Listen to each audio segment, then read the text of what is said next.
comes another branch of the family, wallaroos. Marsupials somewhere between red kangaroos and wallabies in size, who frequent the rocky outcrops looking for shade and water. If you live in a desert, water is a treasure, and its presence is never guaranteed. With no true seasons in this part of Australia, the only certainty is unpredictability. A waterhole is a gift from the heavens for many creatures. Emus, reds and wallaroos all gather to drink. But the relentless sun is turning the mud around the waterhole into clay, laying traps for the unwary. Rusty is not driven by the same intense thirst as his grey cousins. Reds have a kind of super kidney, which concentrates their urine, so they hold on to more water. While the greys have to drink more regularly. Their thirst sometimes drives them to unwise decisions.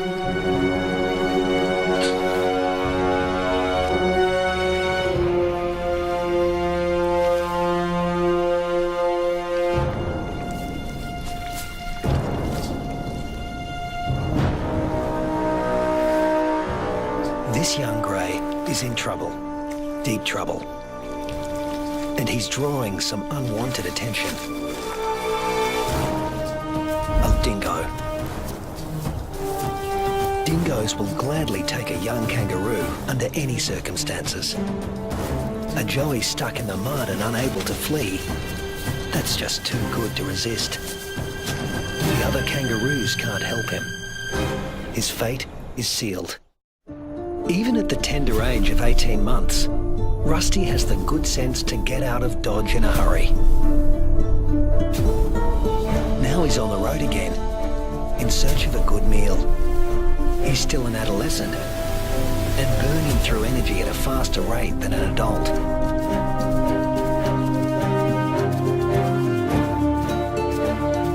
Kangaroo mobs can number in the hundreds, but this one is relatively small.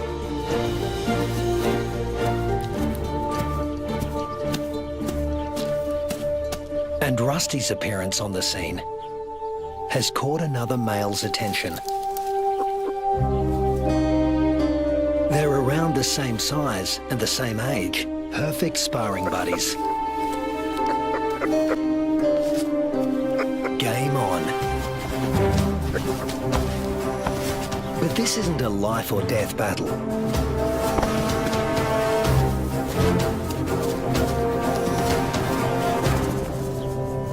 What they learn here will be crucial in later life, when the stakes are higher.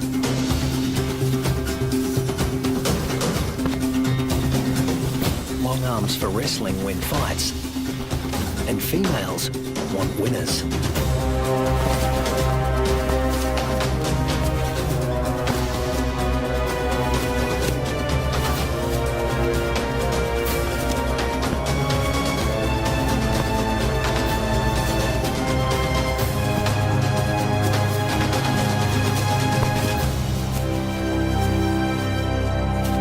Rusty doesn't come out on top this time, but the boxing experience is invaluable. At this age, the learning curve for a kangaroo is steep and full of surprises. A sudden rustle in the dry grass spooks the gang he's hanging out with.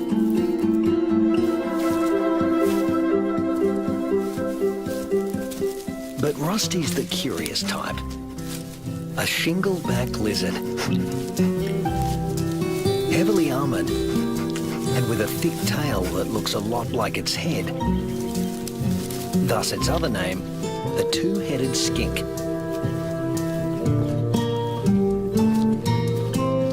Rusty wants to know what he's supposed to do with this. Make friends? Try to box with it? Eat it? The lizard doesn't seem suitable for any of these activities, and Rusty eventually gives up on the relationship.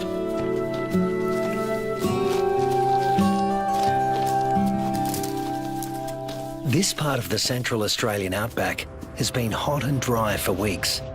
The plants have been picked clean. When food sources dry up like this, red kangaroos are superbly adapted to survive. Still, even they can't live without water. But something is happening 100 miles away.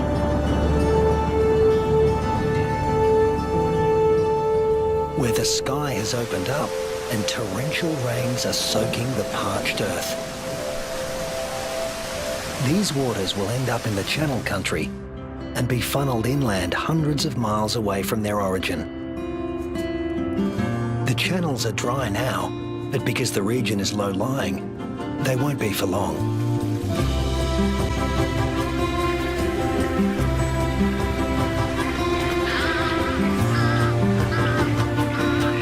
And what was once an arid wasteland begins to revive.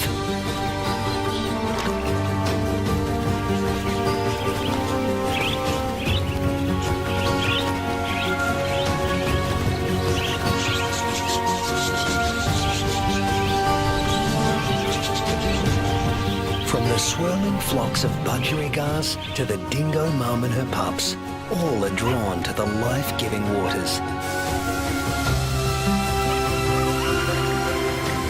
The young eagle flexes its new feathers.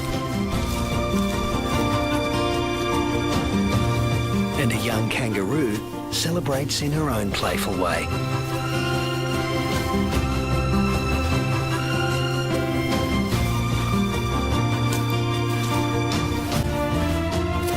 Emus are water guzzlers, and adults can drink up to 4 gallons a day.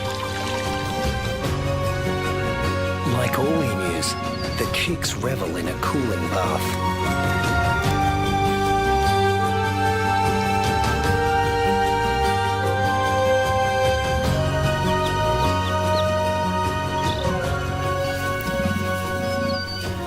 There are some 500,000 emus roaming around the outback, browsing on fruits and seeds.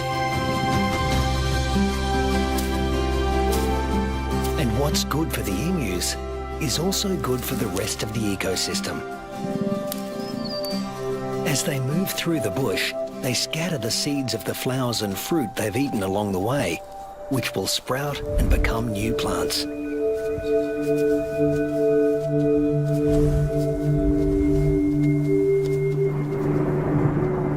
The weeks turn into months. Rusty. Red kangaroos are built to get where they want to go.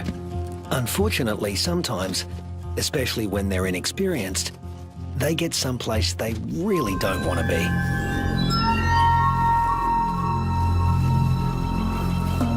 The inland taipan is the most toxic snake on Earth. There's enough venom in one bite to kill 100 full-grown men.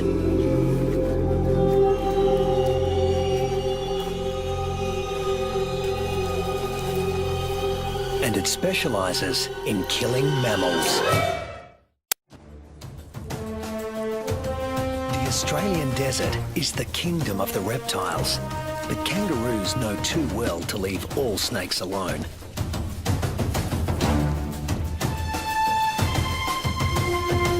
Brown snakes kill more humans than any other snakes in Australia.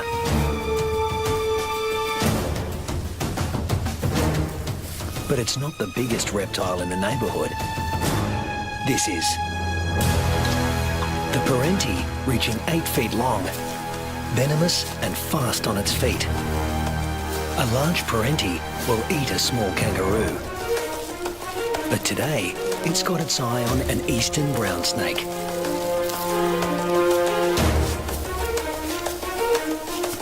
The forked tongue of the parenti follows the brown snake's chemical scent trail and leads him to an abandoned burrow. A burrow with only one entrance. With a parenti in the picture, a sanctuary can easily become a death trap.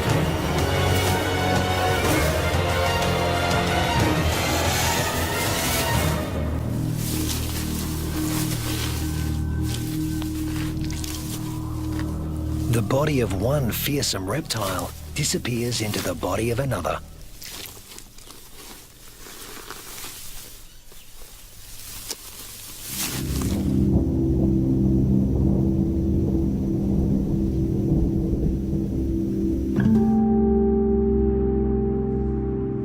The months roll on, and Rusty has grown in both size and experience. He weighs 150 pounds now and has dozens of sparring matches under his belt. Today, he finds himself with a mob he's met before. The one with the tough male who intimidated him last time.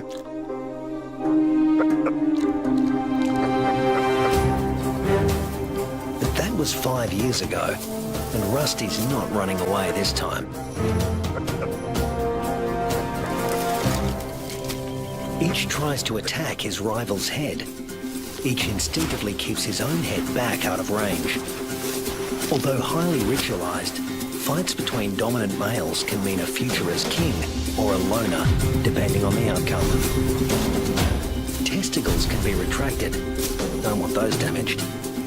Rusty, with the darker fur, is putting up a good fight, but the alpha male is more experienced. The females don't care who wins, just so long as he's got good genes. But Rusty is younger than his opponent and in top fighting form.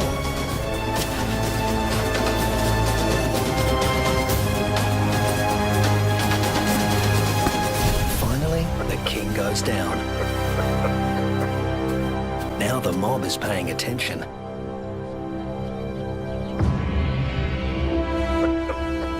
Rusty's the top male now, and to the victor go the spoils.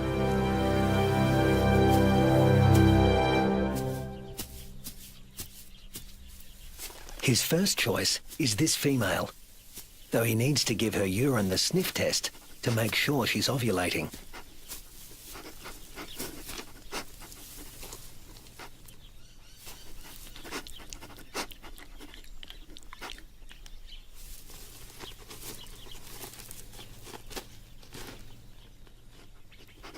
She's ready.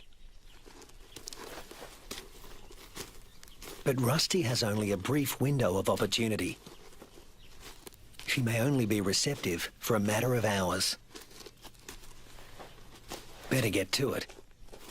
Mating doesn't take long, or wouldn't if there were only one female to consider.